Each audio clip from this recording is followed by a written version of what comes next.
എല്ലാവർക്കും നമസ്കാരം. നമ്മൾ ഇന്ന് ഡിസ്കസ് ചെയ്യാൻ പോകുന്നത് BCA എന്ന കോഴ്സിനെ കുറിച്ചിട്ടാണ്. BCA bachelor of computer application. ഇപ്പോൾ നമ്മുടെ web development, IT management, software development, data analysing തുടങ്ങിയിട്ടുള്ള ഐ ടി ഫീൽഡുമായി ബന്ധപ്പെട്ടിട്ടുള്ള കോഴ്സുകൾ പഠിപ്പിക്കുന്ന ഒരു 3 ഇയർ എൻട്രി ലെവൽ കോഴ്സാണ് BCA എന്ന് പറയുന്നത്. ഇതൊരു 3 വർഷ ഡിഗ്രി കോഴ്സാണ്. ചില കോളേജുകൾ ഇപ്പോൾ റീസെന്റ് ഹോണേഴ്സ് ഡിഗ്രിയും ഇപ്പോൾ പ്രൊവൈഡ് ചെയ്യുന്നുണ്ട്. 4 ഇയർ ഹോണേഴ്സ് ഡിഗ്രിയും ഇപ്പോൾ പ്രൊവൈഡ് ചെയ്യുന്നുണ്ട്. അപ്പോൾ ഈ കോഴ്സിന്റെ എലിജിബിലിറ്റി എന്ന് പറഞ്ഞു കഴിഞ്ഞാൽ നമ്മുടെ +1 +2 ഹയർ സെക്കൻഡറിയിൽ ചില യൂണിവേഴ്സിറ്റീസ് പറയുന്നത് 50% മാർക്കാണ്, ചില യൂണിവേഴ്സിറ്റീസ് പറയുന്നത് 60% മാർക്കാണ്. സോ അപ്പോൾ ഇത് യൂണിവേഴ്സിറ്റീസ് ഡിപ്പെൻസ് ആണ്, ചില യൂണിവേഴ്സിറ്റീസിനനുസരിച്ച് മാറാറുണ്ട്. ചില യൂണിവേഴ്സിറ്റീസ് നമ്മുടെ +1 +2 സയൻസോ അല്ലെങ്കിൽ കമ്പ്യൂട്ടർ സയൻസ് പേപ്പറോ പഠിക്കണം എന്ന് പറയുന്നവരുണ്ട്. ചിലർ നമ്മൾ കൊമേഴ്സിൽ കമ്പ്യൂട്ടർ അപ്ലിക്കേഷൻ പേപ്പർ ഉണ്ട്, അത് എലിജിബിലിറ്റി ആയിട്ട് പറയുന്നവരുണ്ട്. ചില യൂണിവേഴ്സിറ്റീസ് മീൻസ് നമ്മുടെ എനി സ്ട്രീം പഠിച്ചവർക്കും ഈ ഒരു കോഴ്സ് എടുക്കാം എന്ന് പറയുന്നുണ്ട്. ചിലവർ മാത്സിന്റെ പേപ്പർ നിർബന്ധമായിട്ട് വേണം എന്ന് പറയുന്നുണ്ട്. അപ്പോൾ നിങ്ങൾ അഡ്മിഷൻ എടുക്കാൻ ഉദ്ദേശിക്കുന്ന യൂണിവേഴ്സിറ്റിയുടെ എലിജിബിലിറ്റി ക്രൈറ്റീരിയ, എത്ര പെർസെൻറ്റേജ് മാർക്ക് വേണം, ഏതെല്ലാം സബ്ജക്റ്റ് പഠിച്ചിരിക്കണം എന്നുള്ളത് യൂണിവേഴ്സിറ്റീസ് ഡിപ്പെൻഡ് ആണ്. അപ്പോൾ അത് നിങ്ങൾ ഒന്ന് ചെക്ക് ചെയ്യേണ്ടതാണ്. അപ്പോൾ നമുക്ക് 3 വർഷം നമ്മുടെ സിലബസ് വരുന്നതും ഈ ഒരു IT റിലേറ്റഡ് ആയിട്ടുള്ള സബ്ജക്റ്റ് ആണ് നമുക്ക് ഈ 3 വർഷത്തിൽ നമ്മൾ പഠിച്ച് തീർക്കേണ്ടത്. ഇപ്പൊ അതിൽ പ്രോഗ്രാമിംഗ് ലാംഗ്വേജ് ആയിട്ടുള്ള C++, ജാവ അല്ലെങ്കിൽ പൈത്തൺ തുടങ്ങിയിട്ടുള്ള പ്രോഗ്രാമിംഗ് ലാംഗ്വേജസ് നമ്മൾ ഈ 3 വർഷം പഠിക്കേണ്ടതുണ്ട്. മീൻസ് നമ്മൾ എല്ലാ യൂണിവേഴ്സിറ്റീസിന്റെ സിലബസ് എടുത്തു കഴിഞ്ഞാലും കുറച്ച് മാറ്റങ്ങൾ വരുമെങ്കിലും ആൾമോസ്റ്റ് നമ്മൾ ഇത്തരത്തിലുള്ള പ്രോഗ്രാമിംഗ് ലാംഗ്വേജസ് നമ്മൾ ഈ 3 വർഷത്തിൽ പഠിക്കേണ്ടതാണ്. +1 +2 കമ്പ്യൂട്ടർ സയൻസ് എടുത്തവർക്ക് ഇതിന്റെ ഒരു ബേസ് ഉണ്ടാവും, പക്ഷെ അതൊരു ബുദ്ധിമുട്ടായിട്ട് വരില്ല. നമ്മൾ ബേസ് മുതൽ തന്നെ ഈ ഒരു 3 വർഷത്തിൽ നമ്മൾ ഈ ലാംഗ്വേജസ് പഠിക്കും. പിന്നെ അത് കൂടാണ്ട് IT റിലേറ്റഡ് ആയിട്ടുള്ള ഇപ്പോൾ ക്ലൗഡ് കമ്പ്യൂട്ടിംഗ് അല്ലെങ്കിൽ computer fundamentals, computer architecture, computer networks, ഇപ്പോൾ ഡാറ്റ മാനേജ്മെന്റ്, ഡാറ്റാബേസ് മാനേജ്മെന്റ്, പിന്നെ SQL, പിന്നെ software development, software engineering, web development, അല്ലെങ്കിൽ ആപ്പ് ഡെവലപ്മെന്റ് തുടങ്ങിയിട്ടുള്ള ഡിഫറെന്റ് പേപ്പേഴ്സ്, IT റിലേറ്റഡ് ആയിട്ടുള്ള പേപ്പേഴ്സ് നമ്മൾ പഠിക്കേണ്ടി വരും. ഞാൻ നേരത്തെ പറഞ്ഞ പോലെ തന്നെ IT ഫീൽഡാണ്, ഡേ ബൈ ഡേ അപ്ഡേഷൻസ് വന്നുകൊണ്ടിരിക്കുന്ന ഒരു ഫീൽഡാണ്. അപ്പോൾ തീർച്ചയായിട്ടും നിങ്ങളുടെ സിലബസിലും അതിൻ്റെതായിട്ടുള്ള ഒരു മാറ്റങ്ങൾ എന്തായാലും വരേണ്ടതാണ്. സോ യൂണിവേഴ്സിറ്റീസ് അനുസരിച്ച് കുറച്ച് പേപ്പേഴ്സ് ഡിഫറൻസ് ഉണ്ടെങ്കിലും ആൾമോസ്റ്റ് ഈ ഒരു ഏരിയയിൽപ്പെട്ട കാര്യങ്ങളാണ് ഇപ്പൊ നമ്മൾ ഡിസ്കസ് ചെയ്ത പോലുള്ള പേപ്പേഴ്സ് ആണ് നിങ്ങൾക്ക് ഈ 3 വർഷം പഠിക്കേണ്ടതായിട്ട് വരുന്നത്. ഇപ്പൊ നോർമൽ നമ്മൾ കണ്ടിട്ടുള്ളത് BCA എന്ന് പറയുന്ന കോഴ്സാണ്. 3 year BCA bachelor of computer application എന്ന് പറയുന്ന 3 ഇയർ കോഴ്സാണ്. പക്ഷെ ഒരുപാട് യൂണിവേഴ്സിറ്റീസ് ഇന്ന് ഈ BCAയുടെ കൂടെ തന്നെ ഒരുപാട് ആഡ് ഓൺ കോഴ്സുകൾ ഇന്ന് അവൈലബിൾ ആക്കിയിട്ടുണ്ട്. ഫോർ എക്സാമ്പിൾ പറയുകയാണെങ്കിൽ BCA IoT, BCA artificial intelligence, ഇപ്പോൾ BCA എത്തിക്കൽ ഹാക്കിംഗ്, BCA റോബോട്ടിക്സ്, അല്ലെങ്കിൽ BCA cyber security, BCA in data science തുടങ്ങിയിട്ടുള്ള ഒരുപാട് ആഡ് ഓൺ കോഴ്സുകൾ ഇന്ന് BCAയുടെ കൂടെ തന്നെ നമ്മൾ ഈ 3 വർഷത്തിന്റെ ഉള്ളിൽ നമുക്ക് പഠിച്ചെടുക്കാവുന്നതാണ്. ഇപ്പോൾ ഈ ഒരു കോഴ്സുകളെല്ലാം തന്നെ ഇപ്പോൾ ഈ ആഡ് ഓൺ ആയിട്ടുള്ള സബ്ജക്റ്റ് എല്ലാം തന്നെ നമ്മുടെ ഈ ഒരു 3 വർഷത്തെ പ്രോഗ്രാം നോർമൽ BCAയിൽ നമുക്ക് പഠിക്കേണ്ടതായിട്ട് വരുന്നുണ്ട്. പക്ഷെ ഇങ്ങനെ ഒരു ആഡ് ഓൺ എടുക്കുന്നതിന്റെ അഡ്വാൻറ്റേജ് എന്താണെന്ന് വെച്ച് കഴിഞ്ഞാൽ ഇപ്പൊ നോർമലി എല്ലാവരും ചെയ്യുന്നത് 3 വർഷം കോഴ്സ് കംപ്ലീറ്റ് ആയി, അപ്പൊ അതിന്റെ ഒരു ബേസ് ആയിട്ട് നമുക്ക് ഈ 3 വർഷം കൊണ്ട് എല്ലാ ഫീൽഡിലും നമുക്ക് പഠിച്ചെടുക്കാൻ കഴിയുള്ളൂ.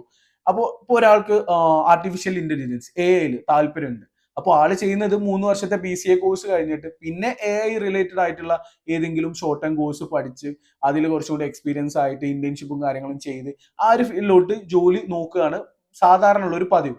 അപ്പൊ നമുക്ക് ഈ ആഡ് ഓൺ കോഴ്സ് ചെയ്യുന്നതിന്റെ കൂടെ നമ്മൾ ആ 3 വർഷം ഡിഗ്രി പഠിച്ചിറങ്ങുന്നതിന്റെ സമയത്ത് തന്നെ നമുക്കൊരു ആർട്ടിഫിഷ്യൽ ഇന്റലിജൻസിൽ നല്ലൊരു സർട്ടിഫിക്കറ്റ് ആയിട്ടുള്ള ഒരു പ്രോഗ്രാം കൂടി ചെയ്ത് നമ്മൾ ആ 3 വർഷം കഴിയുന്ന കൂടെ തന്നെ ആ ഒരു ഏരിയയിലോട്ട് കുറച്ചും കൂടി പ്രോ ആയിട്ട് കുറച്ചും കൂടി നോളേജും സ്കിൽ സെറ്റോട് കൂടിയിട്ട് നമുക്ക് പാസ് ഔട്ട് ആവുന്ന ഒരു സിറ്റുവേഷന് അല്ലെങ്കിൽ അത്തരത്തിലുള്ള ഒരു അവസരം നമുക്ക് കിട്ടും. അപ്പോൾ ആ ഒരു സ്പെസിഫിക്കലി ഇപ്പോൾ artificial intelligence, robotics, internet of things ഇതിൽ തന്നെ ജോലി ചെയ്യണം താല്പര്യമുള്ള ഒരാളാണെങ്കിൽ അത്തരമുള്ള ആളുകൾക്ക് ഇത്തരത്തിലുള്ള ആഡ് ഓൺ കോഴ്സുകൾ ഉപകാരപ്പെടും. ശ്രദ്ധിക്കേണ്ടത്, ചില universities add on pro means ഒരു എക്സ്ട്രാ സർട്ടിഫിക്കറ്റ് ആയിട്ടാണ് ഇത് പ്രൊവൈഡ് ചെയ്യാറുള്ളത്. അപ്പൊ നമ്മൾ BCA 3 വർഷം പഠിച്ചിറങ്ങി കഴിഞ്ഞാൽ നമ്മൾ ഡിഗ്രി സർട്ടിഫിക്കറ്റ് ഉണ്ടാവും, അതിന് പുറമെ എക്സ്ട്രാ ഒരു സർട്ടിഫിക്കറ്റ്, ഒരു ആഡ് ഓൺ, ഒരു ഡിപ്ലോമ പോലെ അല്ലെങ്കിൽ ഒരു ആഡ് ഓൺ കോഴ്സ് ആയിട്ട് നമ്മുടെ സർട്ടിഫിക്കറ്റ് പ്രൊവൈഡ് ചെയ്യുക. ചില യൂണിവേഴ്സിറ്റീസ് ഇതൊരു പ്രോഗ്രാം ആയിട്ട് തന്നെ ഇപ്പോൾ BCA ആർട്ടിഫിഷ്യൽ ഇന്റലിജൻസ് അല്ലെങ്കിൽ BCA IoT എന്ന് പറയുന്ന സെപ്പറേറ്റഡ് ആയിട്ടുള്ള ഒരു കോഴ്സ് തന്നെ ഒരുപാട് യൂണിവേഴ്സിറ്റീസ് ഇന്ന് ഡിസൈൻ ചെയ്തിട്ടുണ്ട്. ഇതിന്റെ ഹയർ എഡ്യൂക്കേഷൻ ഓപ്പർച്യൂണിറ്റീസ് എന്ന് പറഞ്ഞു കഴിഞ്ഞാൽ BCA കഴിഞ്ഞാൽ നോർമലി നമുക്ക് MCA masters in computer application എന്ന് പറയുന്ന പ്രോഗ്രാം നമുക്ക് അവൈലബിൾ ആണ്. ഒരുപാട് സെൻട്രൽ യൂണിവേഴ്സിറ്റീസും അല്ല ഒരുപാട് നോർമൽ യൂണിവേഴ്സിറ്റീസും ഈ ഒരു കോഴ്സ് അവൈലബിൾ ആയിട്ടുണ്ട്. പിന്നെ ഒരു ഓപ്ഷൻ എന്ന് പറയുന്നത് നമുക്ക് MBAയും കൂടി ചെയ്യാവുന്നതാണ്. സോ MBA എന്ന് പറയുന്നത് ഇപ്പോൾ നോർമൽ നമ്മളൊരു BCA ഒരു ഡിഗ്രി കോഴ്സ് ആയിട്ട് പരിഗണിച്ചുകൊണ്ട് ഒരു ഡിഗ്രി കോഴ്സ് കഴിഞ്ഞിട്ട് എടുക്കാവുന്ന MBAs നമുക്ക് എടുക്കാം. ഇപ്പോൾ HR അല്ലെങ്കിൽ മാർക്കറ്റിംഗ്, ഡിജിറ്റൽ മാർക്കറ്റിംഗ് തുടങ്ങിയിട്ടുള്ള ഒരുപാട് ഫേംസ് ഉണ്ട്, ഒരുപാട് കോഴ്സസ് ഉണ്ട്. ഈ വെറൈറ്റീസിൽ നിന്ന് നമുക്ക് ഏതെങ്കിലും തിരഞ്ഞെടുക്കാം. പക്ഷെ മോർ ഓവർ ഇപ്പോ BTech അല്ലെങ്കിൽ IT ബാക്ക്ഗ്രൗണ്ട് ഉള്ളവർക്ക്, IT കമ്പ്യൂട്ടർ സയൻസ് ബാക്ക്ഗ്രൗണ്ട് ഉള്ളവർക്ക് മാത്രം ഡിസൈൻ ചെയ്തിട്ടുള്ള ഒരുപാട് MBA പ്രോഗ്രാംസ് ഇന്ന് പുതിയതായിട്ട് വരുന്നുണ്ട്. ഒരുപാട് സെൻട്രൽ യൂണിവേഴ്സിറ്റീസിലെല്ലാം കണ്ടിട്ടുണ്ട്. സോ ഇത്തരത്തിലുള്ള MBAs എടുക്കുമ്പോൾ നമുക്ക് MBAയുടെ കൂടെ തന്നെ നമ്മൾ പഠിച്ചിട്ടുള്ള ആ ഒരു കമ്പ്യൂട്ടർ ബാക്ക്ഗ്രൗണ്ട് കൂടി നമുക്ക് യൂട്ടിലൈസ് ചെയ്തുകൊണ്ട് കുറച്ചുകൂടി ഒരു ബെറ്റർ ആയിട്ടുള്ള ഒരു ഫീൽഡിലോട്ട് നമുക്ക് മാറാൻ കഴിയും. പിന്നെ ഇതിന്റെ ജോബ് ഓപ്പർച്യൂണിറ്റീസ് എന്ന് പറഞ്ഞു കഴിഞ്ഞാൽ IT ഫീൽഡാണ്. ഡേ ബൈ ഡേ വളർന്നുകൊണ്ടിരിക്കുന്ന ഒരു ഇൻഡസ്ട്രിയാണ്. ഒരുപാട് അപ്ഡേഷൻസ് ഇപ്പോൾ സർക്കാരിന്റെ ഭാഗത്തുനിന്ന്, ഗവൺമെന്റിന്റെ ഭാഗത്തുനിന്ന് ആയിക്കോട്ടെ, അല്ലെങ്കിൽ ഏറ്റവും കൂടുതൽ സപ്പോർട്ട് കിട്ടിക്കൊണ്ട് എക്സ്പാൻഡ് ചെയ്തുകൊണ്ടിരിക്കുന്ന ഒരു ഫീൽഡാണ് IT ഫീൽഡ് എന്ന് പറയുന്നത്. സോ ഒരുപാട് ജോബ് ഓപ്പർച്യൂണിറ്റീസ് ഉള്ള ഫീൽഡാണ്. സോ നമ്മൾ മനസ്സിലാക്കേണ്ട കാര്യം എന്താണെന്ന് വെച്ച് കഴിഞ്ഞാൽ 3 വർഷത്തെ കോഴ്സ് നിങ്ങൾ കംപ്ലീറ്റ് ചെയ്തു എന്നതുകൊണ്ട് നിങ്ങൾക്ക് ആരും ജോലി കൊണ്ടുവന്ന് തരൂല. നമുക്ക് ഈ ഒരു IT ഫീൽഡിലോട്ട് വേണ്ടത് സ്കില്ലാണ്, സ്കിൽ ഓറിയന്റഡ് ആയിട്ടുള്ള ഒരു ഫീൽഡാണ്. സോ നമ്മൾ പഠിച്ചു കഴിഞ്ഞ് മാക്സിമം ഇന്റേൺഷിപ്പ് എല്ലാം പഠിച്ച് ചെയ്ത് നമുക്കൊരു ഇഷ്ടപ്പെട്ട ഒരു മേഖല, ഈ ഒരു IT ഫീൽഡിൽ നമുക്ക് ഇഷ്ടപ്പെട്ട ഒരു ഏരിയ നോക്കിയിട്ട് അതിലോട്ട് എങ്ങനെ ജോലി മീൻസ് എങ്ങനെ ഇന്റർവ്യൂ എല്ലാം ക്രാക്ക് ചെയ്തുകൊണ്ട് നമുക്ക് ജോലി നേടാൻ കഴിയും എന്നുള്ളതാണ് നമ്മൾ ശ്രദ്ധിക്കേണ്ടത്. ഈ ഒരു കോഴ്സ് കഴിഞ്ഞിട്ട് വരുന്ന ഈ കോഴ്സ് കഴിഞ്ഞിട്ടുള്ള തന്നെ ഒരു ജോബ് ഓപ്പർച്യൂണിറ്റീസിനെ കുറിച്ച് നമുക്കൊരു ഡീറ്റെയിൽ ആയിട്ട് ഒരു വീഡിയോ കൂടി ചെയ്യാവുന്നതാണ്.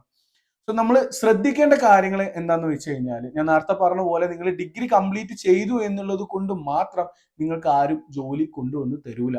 ഈ ഒരു കോഴ്സ് ഇതായിക്കോട്ടെ, BTech കമ്പ്യൂട്ടർ സയൻസ് ആയിക്കോട്ടെ, BSc കമ്പ്യൂട്ടർ സയൻസ് ആയിക്കോട്ടെ, നമുക്ക് വേണ്ടത് സ്കില്ലാണ്, നോളേജ് ആണ് നമുക്ക് വേണ്ടത്. സോ മാക്സിമം നോളേജ് ഗെയിൻ ചെയ്തുകൊണ്ട് സ്കില്ല് ഒരു പ്രാക്ടിക്കൽ ലെവലിൽ സ്കില്ല് നോളേജ് ചെയ്തുകൊണ്ടുള്ള ഒരു കോഴ്സ് വേണം നമ്മൾ കംപ്ലീറ്റ് ചെയ്യാൻ വേണ്ടിയിട്ട്. സോ മാക്സിമം അത് ചെയ്യുക, മാക്സിമം ഇന്റേൺഷിപ്പ് ചെയ്യുക. പിന്നെ ആഡ് ഓൺ കോഴ്സുകളോ അല്ലെങ്കിൽ ഇത് കഴിഞ്ഞിട്ട് ഒരുപാട് കോഴ്സുകൾ ഉണ്ട്. സ്പെസിഫിക്കലി ഓരോ ഏരിയ ഫോക്കസ് ചെയ്തുകൊണ്ടുള്ള ഒരുപാട് കോഴ്സുകൾ ഇന്ന് വരുന്നുണ്ട്. അപ്പൊ നല്ല നല്ല കോഴ്സുകൾ അറ്റൻഡ് ചെയ്യുക. മാക്സിമം പ്ലേസ്മെന്റ് പ്രൊവൈഡ് ചെയ്യുന്ന കോളേജസ് ഓപ്റ്റ് ചെയ്യുക. ഒരിക്കലും ഒരു കോളേജിന് 100% പ്ലേസ്മെന്റ് എന്ന് ഗ്യാരണ്ടി ഉറപ്പ് നൽകാൻ കഴിയില്ല. കാരണം എന്താ വെച്ചാൽ അത് ഡിപ്പെൻസ്, നിങ്ങളുടെ പെർഫോമൻസ് കൂടി ഡിപ്പെൻഡ് ചെയ്തുകൊണ്ട് നിങ്ങൾക്ക് ജോലി കിട്ടുള്ളൂ. നിങ്ങൾക്കൊരു ഇന്റർവ്യൂ പാനലിന്റെ മുന്നിൽ നന്നായിട്ട് പെർഫോം ചെയ്യാൻ കഴിയുന്നുണ്ടെങ്കിൽ നിങ്ങൾക്ക് ജോലി കിട്ടും. ഇല്ല, അതിന് നിങ്ങൾക്ക് സാധിക്കുന്നില്ല എന്നുണ്ടെങ്കിൽ ജോലി കിട്ടൂല. അപ്പോൾ 100% ഒരിക്കലും ഒരാൾക്ക് ജോബ് ഓപ്പർച്യൂണിറ്റി നമുക്ക് ഉറപ്പ് കൊടുക്കാൻ കഴിയില്ല. പക്ഷെ നമ്മൾ ശ്രദ്ധിക്കേണ്ട കാര്യം, ഈ പ്ലേസ്മെന്റ് ഡ്രൈവ്സ് അല്ലെങ്കിൽ ഒരുപാട് കമ്പനീസ് പ്ലേസ്മെന്റിന് വേണ്ടി ആ കോളേജിലോട്ട് വരാറുണ്ട്. അത്തരത്തിലുള്ള ഡ്രൈവ് ഒരുപാട് നടക്കുന്ന കോളേജസ് ആണ് എന്നുണ്ടെങ്കിൽ നമുക്ക് ഓപ്പർച്യൂണിറ്റി കിട്ടും, പ്ലേസ്മെന്റ് അറ്റൻഡ് ചെയ്യാനുള്ള ഒരു ഓപ്പർച്യൂണിറ്റി കിട്ടും. അത് കഴിഞ്ഞിട്ട് ജോലി കിട്ടുമോ ഇല്ലേ എന്നുള്ളത് ഡിപ്പെൻഡിങ് അപ്പോൺ യുവർ പെർഫോമൻസ് ആണ്. നിങ്ങൾക്ക് സ്കില്ലുണ്ട്, നന്നായിട്ട് സംസാരിക്കാനുള്ള കമ്മ്യൂണിക്കേഷൻ സ്കില്ലുണ്ട്, നന്നായിട്ട് പെർഫോം ചെയ്യാൻ കഴിയുന്നുണ്ട് എന്നുണ്ടെങ്കിൽ നിങ്ങൾക്ക് തീർച്ചയായും ജോലി കിട്ടും. അപ്പോൾ ഈ ഒരു കാര്യമാണ് നിങ്ങൾ ശ്രദ്ധിക്കേണ്ടത്. മറ്റൊരു കാര്യം, ഒരുപാട് പേര് പുറത്തു പോയി പഠിക്കുന്നുണ്ട്. അപ്പോൾ UGC റെക്കഗ്നൈസ്ഡ് ആയിട്ടുള്ള, UGCയുടെ അംഗീകാരം ഉള്ള കോളേജസ് ആണോ എന്നുള്ളത് ഉറപ്പുവരുത്തേണ്ടത് നിർബന്ധമാണ്. ഒരു കോളേജ് തെരഞ്ഞെടുക്കുമ്പോൾ നിങ്ങൾ തീർച്ചയായിട്ടും മാക്സിമം ശ്രദ്ധിക്കേണ്ട കാര്യം, ആ കോളേജിൽ നിന്ന് തന്നെ പാസ് ഔട്ട് ആയിട്ടുള്ള സ്റ്റുഡൻസിനോട് കമ്മ്യൂണിക്കേറ്റ് ചെയ്യാൻ കഴിയുമോ എന്നുള്ളത് ശ്രദ്ധിക്കുക. മാക്സിമം ജെന്യുവിൻ ഡീറ്റെയിൽസ് എടുത്തതിന് ശേഷം മാത്രം കോളേജസ് നിങ്ങൾ ഓപ്റ്റ് ചെയ്യുക. അപ്പോൾ ഒരു സിമ്പിൾ ആയിട്ടുള്ള ഒരു ബ്രീഫിംഗ് ആണ് നമ്മളൊരു വീഡിയോയിലൂടെ ഉദ്ദേശിച്ചിട്ടുള്ളത്. നിങ്ങൾക്ക് ഡൗട്ടോ കാര്യങ്ങൾ എന്തെങ്കിലും ഉണ്ട് എന്നുണ്ടെങ്കിൽ നമ്മുടെ കോൺടാക്ട് നമ്പർ താഴെ കൊടുക്കാം. തീർച്ചയായും ആ നമ്പറിൽ കോൺടാക്ട് ചെയ്യുക. സോ ഇതുപോലെ മറ്റൊരു കോഴ്സിന്റെ ഡീറ്റെയിൽസുമായിട്ട് നമുക്ക് ഇനിയൊരു വീഡിയോയിൽ കാണാം. അതുവരേക്കും